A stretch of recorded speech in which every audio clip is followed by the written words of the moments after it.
Good.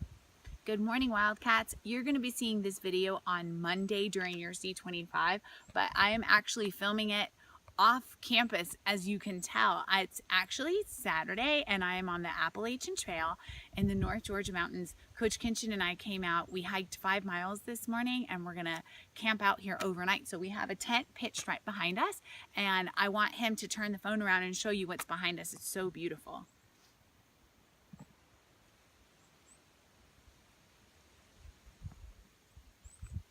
Isn't that nice? I'm a little bit scared to camp out tonight because it's my first time ever, but it's going to be super fun.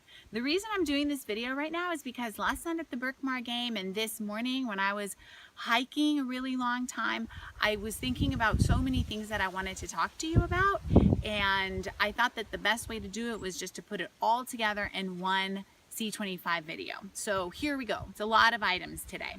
A lot of you have asked me how to become a Wildcat of the Week. You've seen that Colton was our Wildcat of the Week the first week, and then last week we had Damate. By now, we will already have known, by Monday, we will already have known this week's Wildcat of the Week. And so after my video, your C25 teacher will scroll down or scroll up on that news item, and you'll be able to see the picture of the new Wildcat of the Week. I don't know who it is yet, because the way that it works is your teachers send me names of students who are just awesome, just hardworking, nice, polite, always on time. They always put forth maximum effort, just all around good kids. They send us those names all through the week. I print out those names and I put them in a little box in my office. First thing Monday morning, Miss Y and I pull out a name, and that is the name of our Wildcat of the Week. And it's really cool because we call you in, we give you really yummy treats, we call home, we tell your mom or your dad that you're awesome and to give you extra dessert that night. We post your picture and we basically just celebrate you all week. So if you want to be Wildcat of the Week, be awesome. Let your teachers know you're interested and have them send your names in for nomination. Good luck. Big board celebration is this Friday, September 2nd.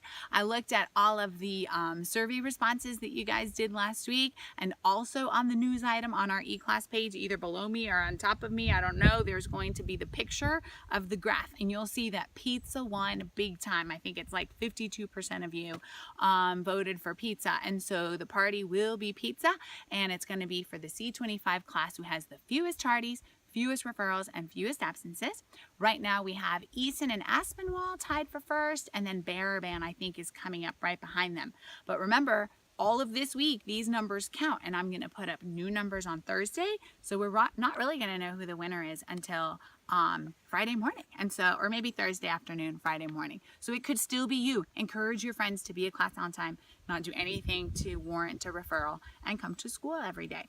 Super important thing about your belongings. We've already had instances where we have had phones taken and we have had cash taken, and in both of these instances the items were not locked up and they were not close in your possession. So it's very difficult for me to help protect your stuff or find your stuff if you had it out not under lock and key. If you are in PE, your stuff needs to be in a locked locker. If you are in class, your cell phone needs to be put up. If your cell phone is on your desk, which by the way it shouldn't be because your teacher will take it from you, but if it's on your desk and your teacher just hasn't noticed, it's absolutely so vulnerable to being taken. And I can't search everybody in your class, it's not legal, so there's really not a lot I can do to help you. The best way to get your stuff not touched is to keep it completely under your surveillance at all times. And if you're in a locker room, have it behind a locked lock, combination lock. Progress reports are going home on Thursday, September 1st. So in C25, your teacher will give you a progress report. I'm really excited to see what grades look like. I will let your parents know that they're coming home. So I know sometimes progress reports go missing between school and home, but I do send an email home to your parents and a Remind 101 home to your parents, and I ask them to look for those and ask you about them. So make sure that when you go home on Thursday, you show them your progress report.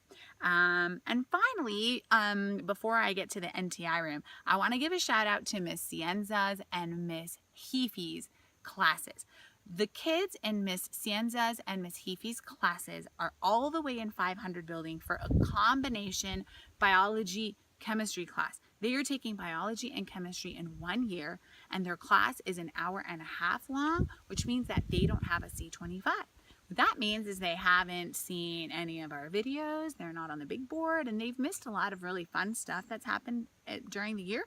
So I talked to those two teachers on Friday, and we're going to actually start including them on Mondays and Tuesdays. They're going to start watching some of the C25 videos. So they are watching this morning, and so shout out to them, and I'm glad that you guys are finally involved in our 9th grade e-class page and our C25 videos. Now, the last thing that I want to talk to you about today is probably the most serious and most important, and it is the NTI room.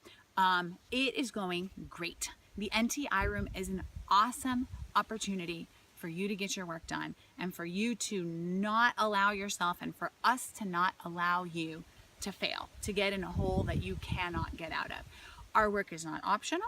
If for whatever reason you don't turn it in, we are going to give you that immediate opportunity to get your work done, and you're not even going to lose points for it, because what matters to us is to get your work.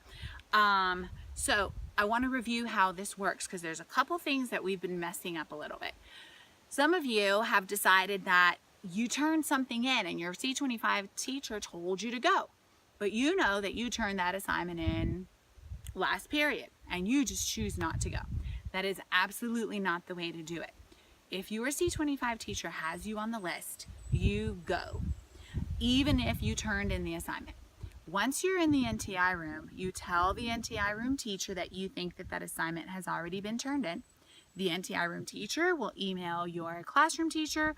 The two of them will work it out, and as soon as the NTI room teacher has confirmation that you did turn in that work, your teacher will let you go. They're not trying to hold you prisoner, but the adults need to make that decision, not you. If you choose to just not go, it's going to be an AWOL and you're going to get discipline consequences. So stop making that mistake. Some of you have been making that decision on your own, and that is not the way it works. Every single day, your C25 teachers will pull up the roster and send you. Help your teachers out, because this is a new thing. They're super busy during C25. They might forget to pull up that roster. So somebody volunteer to be the classroom reminder and remind your teacher to pull up that roster. If you're in a math C25, you go at the funny bell. So you do math for 25 minutes, and then when the funny bell rings for lunch, you go to the C25 room. So my math C25 kids still do go to the NTI room if they have missing work in other classes. I've been spending lots of time tracking down kids for not going. Beginning today, you'll see this on Monday. So beginning on Monday, you're going to start getting restricted lunch, discipline consequences if you choose to skip the NTI room. And believe me when I tell you, restricted lunch is no fun. You would much rather be in the NTI room getting your work done and getting your grades up than be in the restricted lunchroom. So have your teacher look at the roster, and if you're on there, go. I have 71 kids scheduled for Monday. So those classrooms, Miss Margulis, Miss Clemmer, and Mr. Clemmer and Miss McNally, better be pretty full with 71 kids, and I'll be coming around to check. Last thing, I was talking to a couple of teachers, and they've been telling me that, and for sometimes you guys want to avoid the NTI room and you're terrified of it and you really don't want a peanut butter and jelly and you really want to go to lunch with your friends. So you do this scribble scrabble on your paper and you kind of throw it at your teacher and say, here, it's in, I don't have to go to the NTI room, right? Wrong. We don't want scribble scrabble. We don't want inadequate or incomplete work. In order for that work to be accepted and for you to not be held accountable in the NTI room, it needs to be high quality work done to the best of your ability. So my teachers do not take stuff that is not super high quality, and my kiddos don't even try to turn that in. Okay, this isn't a game.